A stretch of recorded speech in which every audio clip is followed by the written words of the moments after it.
Donc Florian, tu te souviens de ton premier vélo? Oui, je me souviens bien de mon premier vélo. Ouais. Un vélo bleu de marque Peugeot. Non, je m'en souviens très très bien, un bleu métallisé. Et puis oui, donc moi je viens de province, mes parents habitaient dans un lotissement, donc oui, j'en ai fait des tours de vélo. Ouais. Le vélo finalement c'est un peu la liberté, c'est un moyen de locomotion où on peut se déplacer, couvrir des distances encore un peu plus grandes que lorsqu'on est à pied.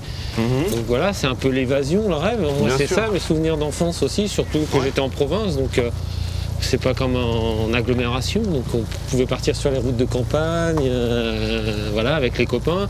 Et donc à quel moment tu décides de rentrer dans des compétitions, dans un club, avec ton vélo? En fait, c'était pas une volonté de ma part de faire de la compétition du vélo, même si c'était au quotidien, parce que j'allais aussi à l'école en vélo, je rentrais en vélo. La compétition cyclisme, ça me parlait pas du tout. Et puis c'est le hasard, à l'âge de mes 11 ans, mon parrain qui était cycliste m'a offert un vélo de course, parce que je voulais un vélo de course, mais pas pour faire de la compétition, parce que avec les copains, parce que j'aimais la vitesse, aller vite, donc ça nous faisait rêver toujours d'avoir un vélo de course avec, on calculait le nombre de vitesses, j'ai 10 vitesses, c'est ce qu'on me disait. Vrai. Voilà, j'ai eu un vélo de course et puis quelques mois qui ont suivi, donc quand j'ai eu ce vélo, et il m'a proposé, mon parrain, de participer à une course cycliste à l'âge de 11 ans, je l'ai faite et j'ai gagné.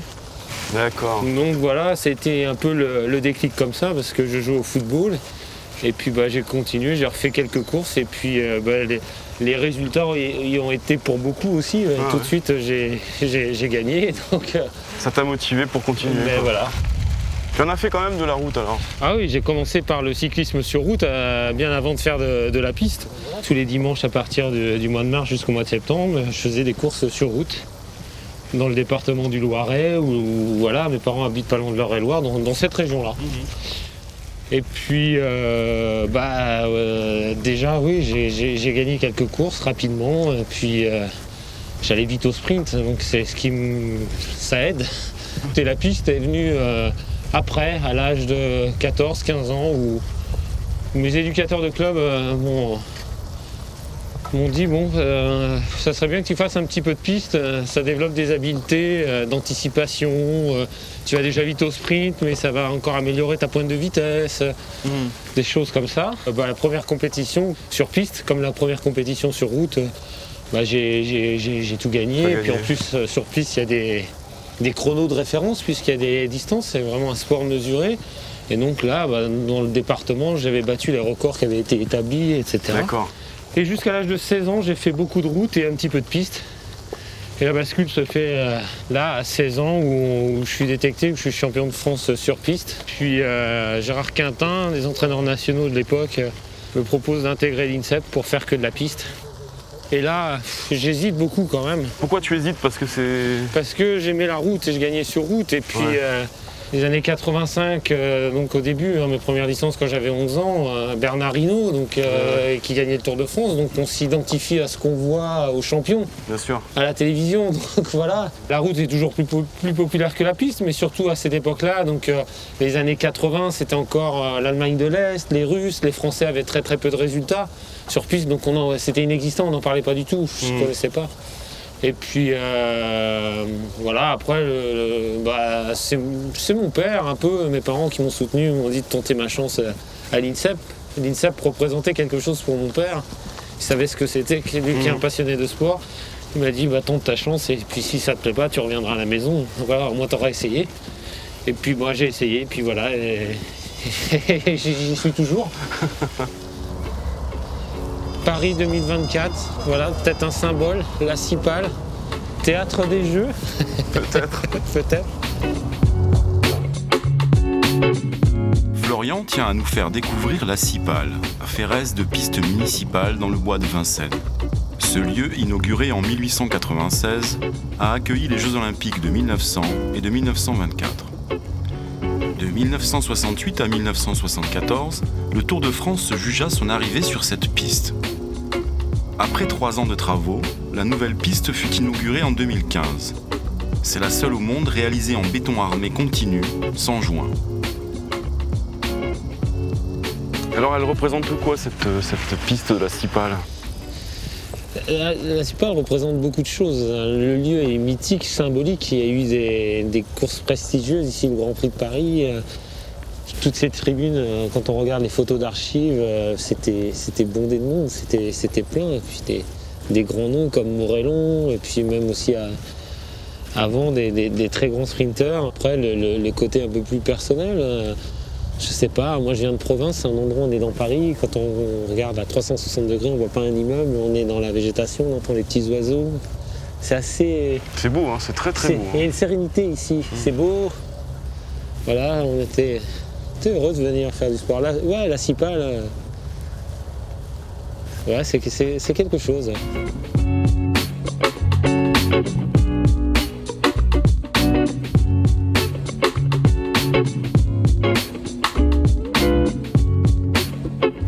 J'ai fait une fois le Grand Prix de Paris ici. J'étais junior. C'était la dernière année où c'était l'Allemagne de l'Est.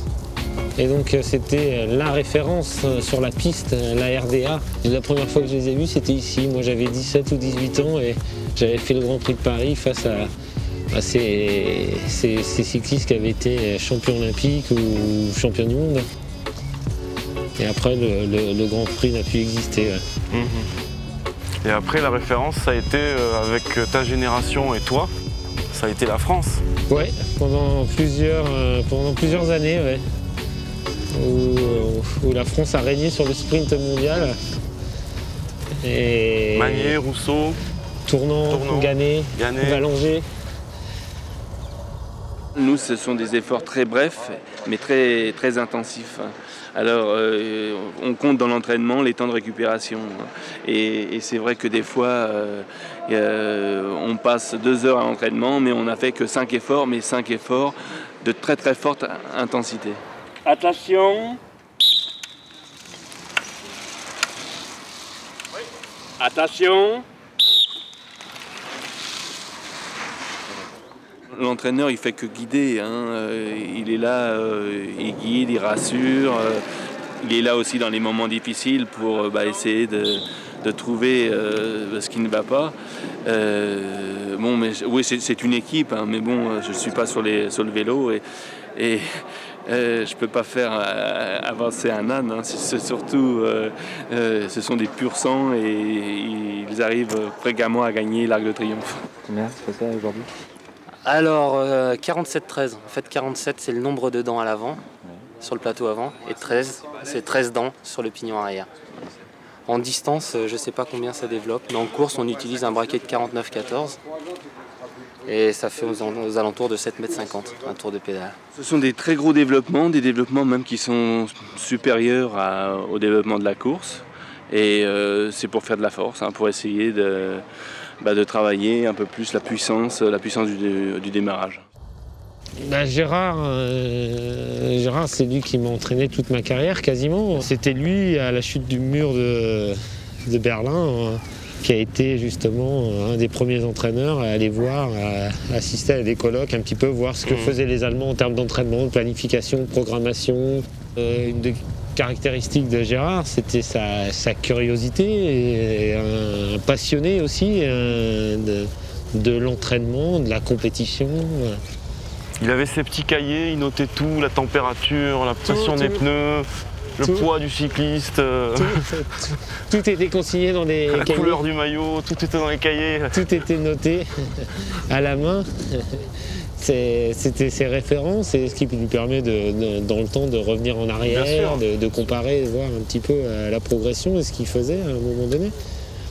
Mais oui, il a beaucoup contribué à la réussite du sprint français, c'est sûr.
1962, 2 gymnases gonflables et chauffés de type Bessonneau sont mis en service à l'INS. Le petit Bessonneau, long de 25 mètres sur 25 mètres, est réservé au sport collectif de petits terrains, basket, volley, handball et aussi au tennis. Le grand Bessonneau, long de 64 mètres sur 44, est d'abord dévolu à l'athlétisme. Avant son réaménagement en 1964, date de la mise en service du stade couvert Joseph Maigret. À partir de cette date-là, il est consacré au cyclisme sur piste, au judo et à la gymnastique. La piste fait 133 mètres 33. En 1968, une tempête détruira le gymnase. Ce n'est qu'en octobre 1979 que débute la construction de la piste actuelle, dans le stade couvert Joseph Maigret. Cette piste de 166 mètres 66, surnommée le bol par de nombreux coureurs, ne comporte quasiment pas de ligne droite. Après les succès internationaux des Français qui s'entraînaient sur cette piste, de nombreuses délégations étrangères viendront visiter ce fameux bol.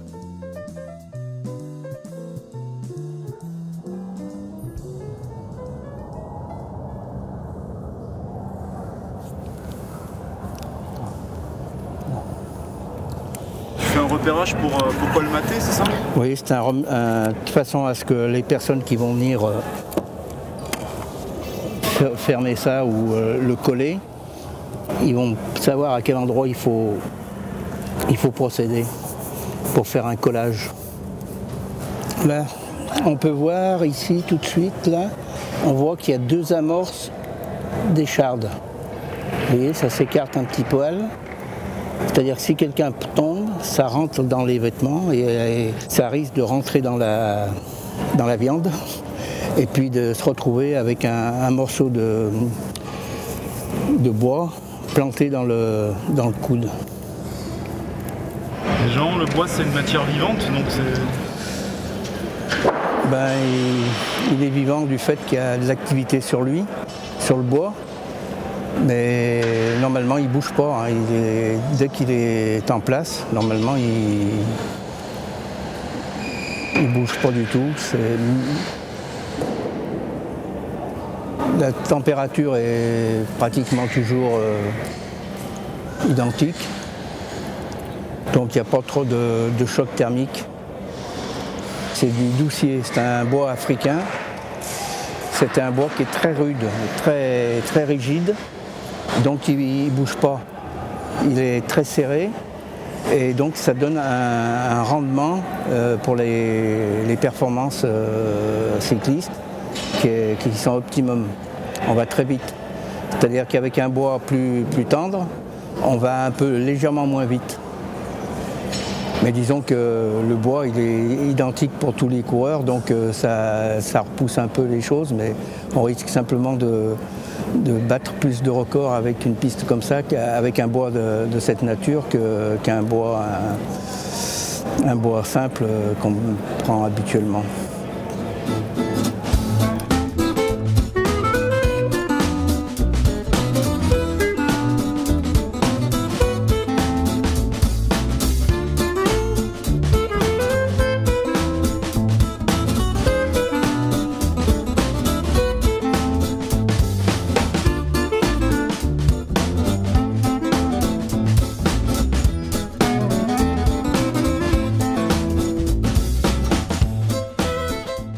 Jean, tu portes souvent une cravate avec des musiciens.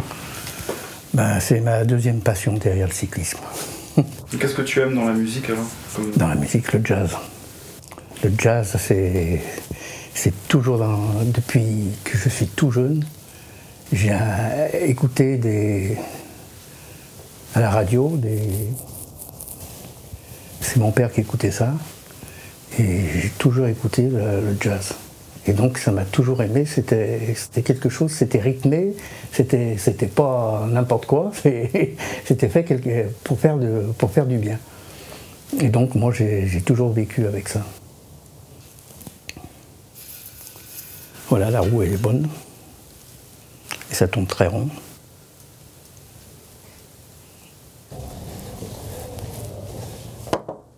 Oui. Salut Jean. Tiens, ça va? T'as bien dormi? Comment ça va? Oui, oui j'ai bien dormi. Et toi? Ouais. Tu vois les roues là? Et mon entraînement? Non, mais Jean, il a une connaissance des vélodromes à travers le monde, on peut dire. En tout cas, tous ceux qu'il a pu visiter, mesurer. Il y a ceux que j'ai dans tous jamais les sens. connus, et puis que je verrai jamais. Il a dessiné beaucoup de vélodromes en France, des vélodromes récents, et puis aussi repris parfois des dessins d'architectes. Il est architecte. Et c'est le grand spécialiste, et il n'aime pas quand on dit ça, mais en tout cas il est sollicité par l'UCI sur des questions de vélodrome, de sécurité. Le cyclisme va de plus en plus vite, et donc bien sûr que l'inclinaison des virages est aussi très très importante. Il y a tout un tas de calculs justement à faire, c'est très technique. Chaque vélodrome a un dessin particulier et donc a une incidence sur la performance, sur les temps, sur les chronos. Et il disait 2-3 mots, mais toujours des mots très pertinents qui permettaient justement qu'il y avait une incidence sur la tactique ou sur un côté technique pour se lancer par exemple sur un 200 mètres lancé, parce que les lignes droites étaient longues, il y avait un petit peu moins de pente à cet endroit-là, ou dans la dernière ligne droite parce qu'il y avait un peu moins de degrés d'inclinaison en sortie de virage, qu'il valait mieux courir en tête parce que c'était difficile de venir sauter. Donc ces conseils étaient très précieux quand j'étais coureur. Donc ça c'est avec le temps, ça j'avais bien compris ça après quand j'ai pu acquérir un petit peu d'expérience, mais aussi après quand j'étais entraîneur, des fois je lui posais quand même quelques questions techniques sur la piste qui pouvaient aussi m'aider justement dans ma réflexion après dans le coaching que je pouvais avoir. Mais bien sûr qu'il était bien plus qu'un mécanicien. Puis surtout Jean c'est quelqu'un de généreux parce qu'il a tout le temps rendu service à tout le monde. Donc bien sûr à l'équipe, il était au service de l'équipe, au service de la performance des coureurs tout au long de sa carrière, mais pas uniquement des Français, c'est-à-dire qu'il était au vélodrome et il se sentait bien dans le vélodrome, mais que lorsqu'une équipe étrangère, un coureur, il y avait un problème de matériel, il était toujours là en tout cas pour rendre service et donner un coup de main pour que justement les coureurs puissent concourir, parce que lui ce qui lui fait plaisir c'est de voir des coureurs sur la piste. Le mécanicien, on n'en parle pas assez souvent de la responsabilité qu'il peut avoir. C'est lui qui règle le vélo, le cycliste va être sur son vélo et puis s'exprimer, donc il faut bien que les roues soient serrées, que la tension de la chaîne soit bien ajustée, donc il y a une confiance irréprochable envers les mécaniciens. S'il n'y a pas cette confiance, il y a toujours une part de doute du coureur, donc il va vérifier un peu ce que fait le mécano, donc ça c'est pas bon. Donc un mécanicien en équipe de France, en tout cas à ce niveau, a une grande part de responsabilité aussi, et une confiance, il y a une confiance entre l'athlète et le mécanicien qui est très très importante. Et Jean, Florian il me disait l'autre fois qu'il s'était toujours demandé quand il prenait le départ, à quoi tu pensais toi quand tu le voyais partir? La première chose, je pensais je réfléchissais si j'avais bien tout pris, tout mis comme il fallait pour. Et j'avais qu'une hantise, c'est qu'il y ait quelque chose qui aille pas, c'est tout. T'en as vu des champions et des championnes en équipe de France. Ouais. Donc de 85 à fin 2007-2008, t'as été entraîneur. Ouais. Et donc t'as fait tous les Jeux Olympiques sur cette période. Ouais, toujours. Moi, je me souviens bien de ta dernière compétition. Ouais. Alors t'as pas fait les Jeux Olympiques, mais c'était à Pékin, c'était l'épreuve test, le test event à Pékin en décembre 2007. On t'a rendu hommage, Jean? Ah ouais, alors là, je suis tombé des nues. En plus, moi j'avais acheté un petit truc là, je me souviens, un cordon rouge. Un cordon rouge avec les. On était en Chine. On était en Chine. Alors, ils m'ont appelé, ils m'ont tous appelé. Oh putain, quand j'ai vu ça, c'était fou. Il y avait tous les coureurs, tous les. Voilà, j'ai toujours dans la tête ça. Ouais, c'était un chouette moment. Tout le monde a vu. Mais c'était normal, hein. Moi, je tombais des nues, moi, de savoir. Et j'avais presque honte. Non, mais après, je me suis dit, bon, allez.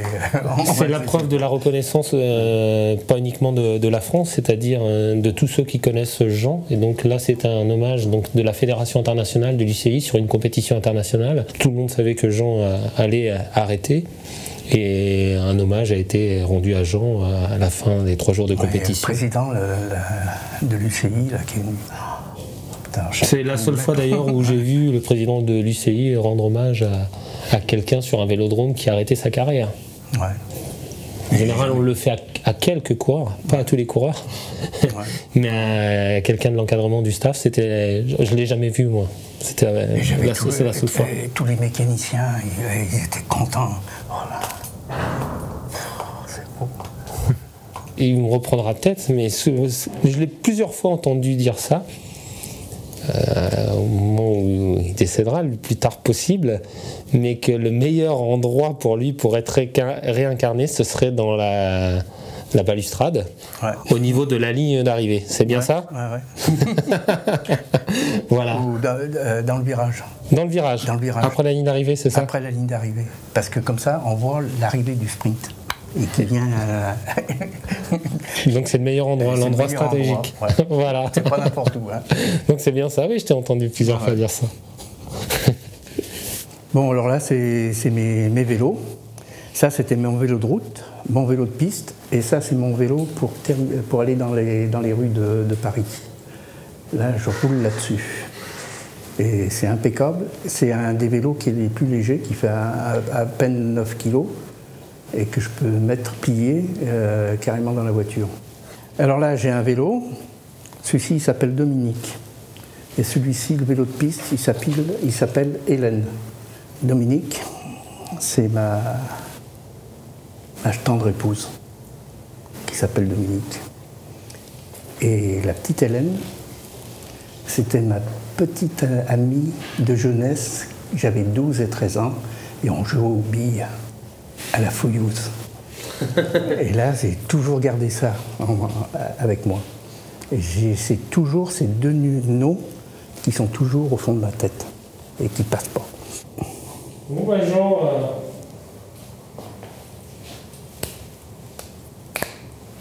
à bientôt. Ouais. Hein? Ah ouais, à la prochaine fois. Ouais. Qu'est-ce que c'est que ce casque? Ah, je suis pas con. Hein? Ça, c'est mon. J'ai plus de casque de piste. Moi, j'ai des casques de vélodrome, mais d'architecture et de travaux.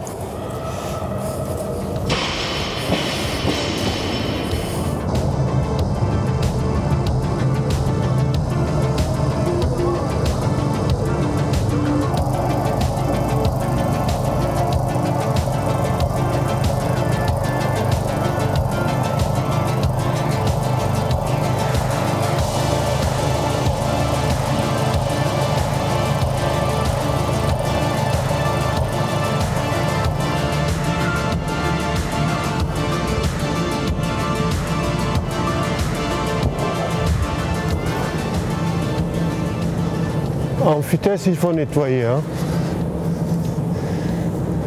Voilà.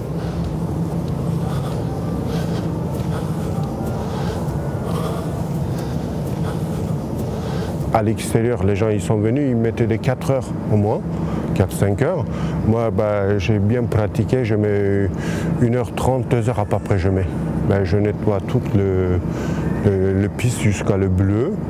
Voilà, mais il faut qu'on fasse, sinon ça glisse. Tu sais, les pneus, il m'a dit, s'il y a des poussières, c'est pas bon pour le cycliste parce que ça glisse, il m'a dit, Florian Rousseau. Avant, on ne faisait pas. Depuis 2 ans qu'on commence à faire, ils sont contents.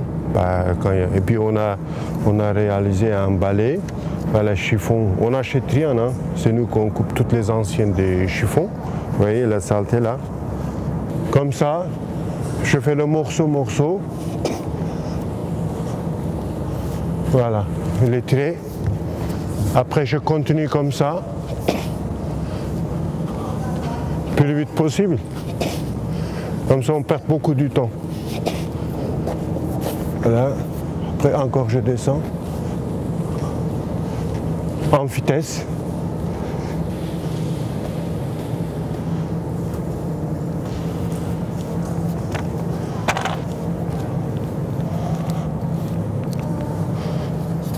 Même les poussières, des fois, ça envole.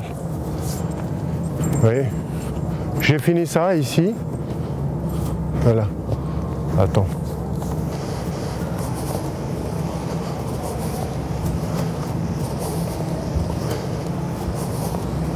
Heureusement que je suis musculé un peu, je suis fort un peu.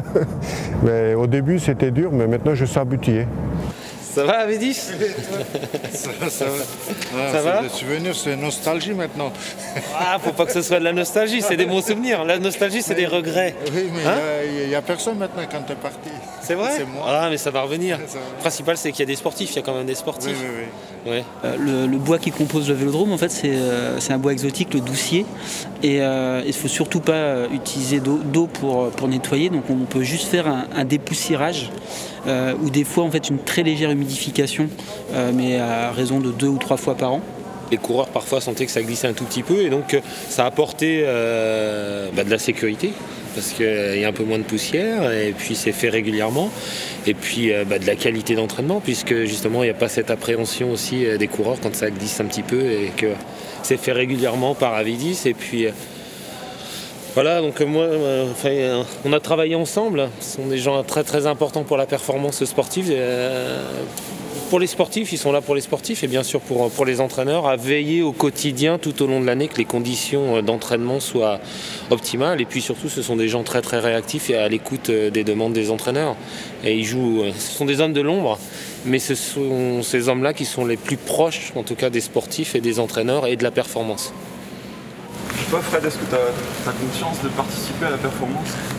Oui, alors pour le coup, c'est aussi ce qui nous fait nous lever le matin et nous donne envie de venir travailler ici. Et oui, et je sais qu'à chaque fois que Florian, ou d'autres sportifs, mais bon, pour le coup, quand Florian était entraîneur, donc effectivement on était à l'affût de ses résultats. Et enfin, il avait toujours un mot super gentil, en tout cas pour nous, quand il revenait de compétition. Donc il ne nous oubliait jamais en nous disant merci.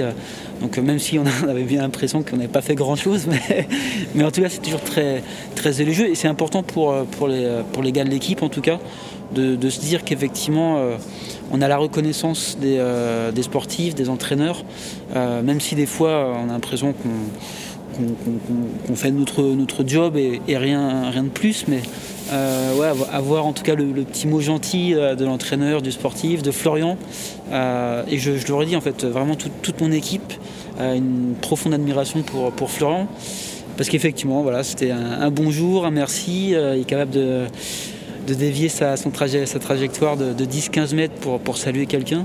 Et effectivement, ça, c'est pour nous, en tout cas, j'imagine que pour Avedis, quand il faut donner le petit plus ou faut faire le petit effort supplémentaire, la question ne se pose pas, en tout cas, quand les rapports humains sont aussi bons, en tout cas. Je suis trop maigre? Non, j'ai pas maigri. En plus, tu viens pas pour faire du sport. Tu bois du lait, il y a fraise, il y a vanille. Oui, c'est pour les sportifs, ça. C'est pour le muscle. Non, pour le muscle et puis le problème. Faut que je prenne un peu de poids.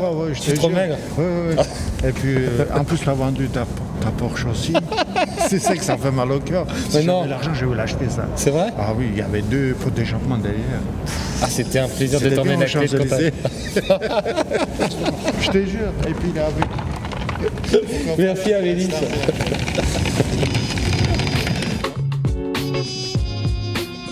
Aux côtés de son entraîneur de toujours, Gérard Quintin, Florian devient champion olympique du kilomètre à Atlanta en 1996, champion olympique de vitesse par équipe à Sydney en 2000, champion olympique du keirin à Sydney en 2000, vice-champion olympique de vitesse individuelle à Sydney en 2000. Il est aussi 3 fois champion du monde de la vitesse individuelle, 2 fois champion du monde du kilomètre et 5 fois champion du monde de vitesse par équipe.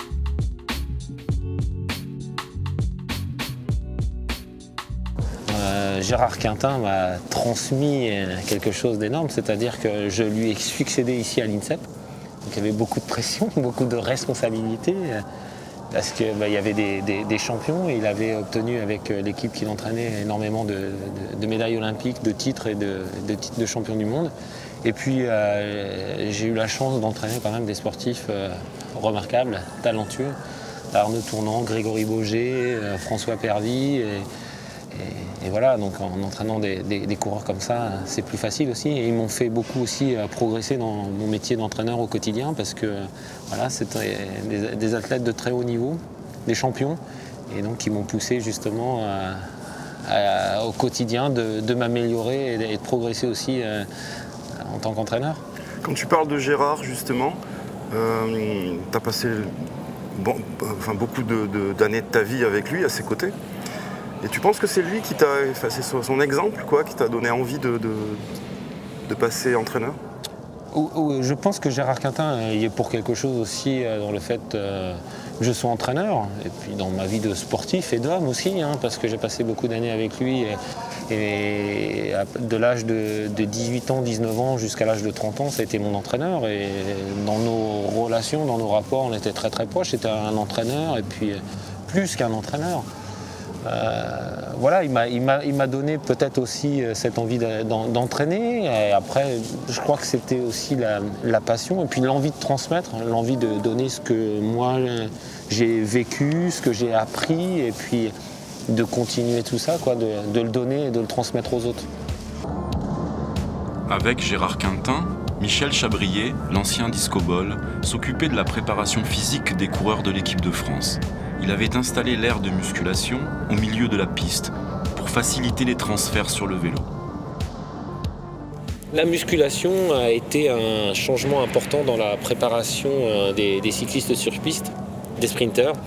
Et donc moi j'ai pu bénéficier tout de suite de ce changement, et rapidement les coureurs cyclistes, les sprinters français ont eu des résultats tout de suite. Et puis surtout là, moi quand je vois cette aire de musculation, je pense à une personne qui était Michel Chabrier. Michel Chabrier, donc un enfant de l'INSEP, j'utilise souvent cette formule, mais il a été sportif, il a été lanceur de disques, fédération d'athlétisme, il a été formateur ici, préparateur physique, et c'était le préparateur physique du cyclisme, et c'est lui aussi qui a contribué les années 90 et 2000 à la réussite du cyclisme français sur piste, avec ses méthodes de musculation. Donc il travaillait en collaboration avec Gérard Quintin, et donc on a passé beaucoup de temps ici au milieu du vélodrome à faire des squats, des flexions. On peut y aller peut-être au squat là. Oui.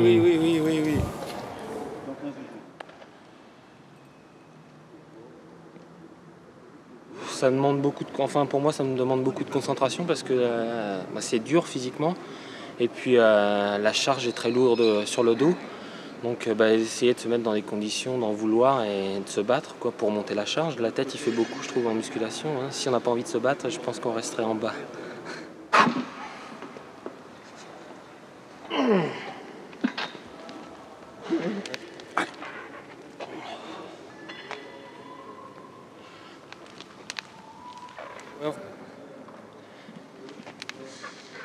C'est bien. Et c'est incontournable. Au niveau mondial, on ne peut l'atteindre que grâce à la prise de force. C'est incontournable. Donc par conséquent, s'ils n'avaient pas fait de musculation, ils ne seraient pas là où ils sont, de toute façon. Et ça s'est bien passé, puisqu'ils ont fait totale confiance aux méthodes que j'ai proposées. Et puis il s'est avéré que ça a toujours été assez efficace, on peut dire des choses comme ça. Donc la confiance ne fait que se renforcer.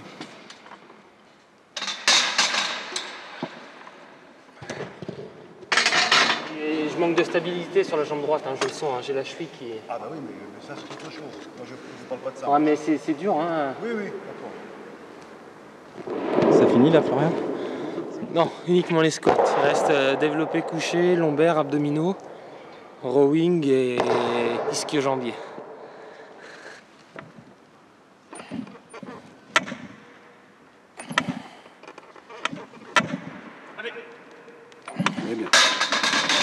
Bon, ben ça va, ça. Troisième tour un peu dur, mais c'est normal. Hein. J'ai toujours la crainte de blessures. Et donc, vous le savez comme moi que dans le groupe, il y a des potentialités, n'est-ce pas, pour les jeux. Hein. Donc, je serais très, très embêté s'il y avait problème, s'il y avait blessure. Hein. Donc, je suis très vigilant en permanence. Convivial, oui, mais quand le moment arrive de faire des séries à barre très lourdes, on est quand même un peu attentif. Et moi, j'aimais la musculation. Et en fait, Michel Chabrier, je me souviens de ces formules parce qu'il nous vous voyait, on le vous voyait. Et d'ailleurs, il m'appelait toujours Monsieur Rousseau. C'était lié, je crois, il m'avait donné l'explication à l'histoire avec le peintre, le douanier Rousseau, qui se faisait appeler Monsieur Rousseau tout le temps. Et donc, il ne m'a jamais appelé Florian, c'était Monsieur Rousseau, voilà l'anecdote.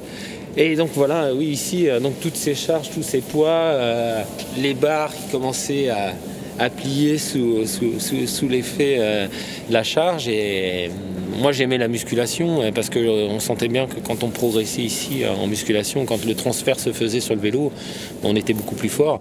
Mais finalement, il était aussi préparateur mental, Michel Chabrier. C'était pas qu'un préparateur physique, justement, il décomplexait. Et je me souviens, il me disait, mais Monsieur Rousseau, il n'y a pas de limite à la performance, il n'y a pas de limite à la force. Et en fait, voilà, c'était toujours d'aller le plus loin. C'était ça, en fait, son leitmotiv. Et de progresser, d'être plus fort en musculation pour être plus fort en vélo que sur les chronos. Mais non, il n'y a pas de barrière. Il y a des records du monde, il y a ce qu'on fait voilà, sur une charge, mais on peut toujours aller plus loin, on peut toujours s'améliorer. Ce qui est joli, c'est la courbe. Quand on la regarde comme ça, là on sent que la vitesse, que c'est fait pour aller vite. La longueur des lattes, les courbes, ces belles courbes. Voilà, ça. Il y a la matière, la texture, l'esthétique qui est belle, mais surtout c'est la vitesse.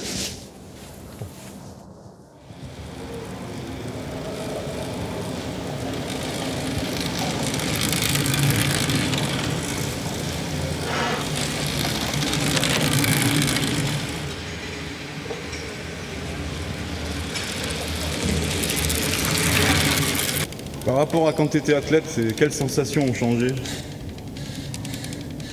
Le déplacement de l'air. Je le sens moins, donc je vais moins vite.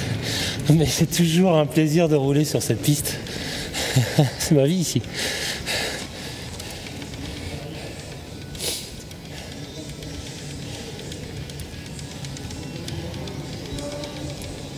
Le plaisir simple de rouler, d'entendre le bois craquer sous mes roues. En plus, à cette heure-là, c'est très calme. Dans le stade couvert, il est 13h. Donc le moindre craquement du bois à mon passage, ça me fait plaisir.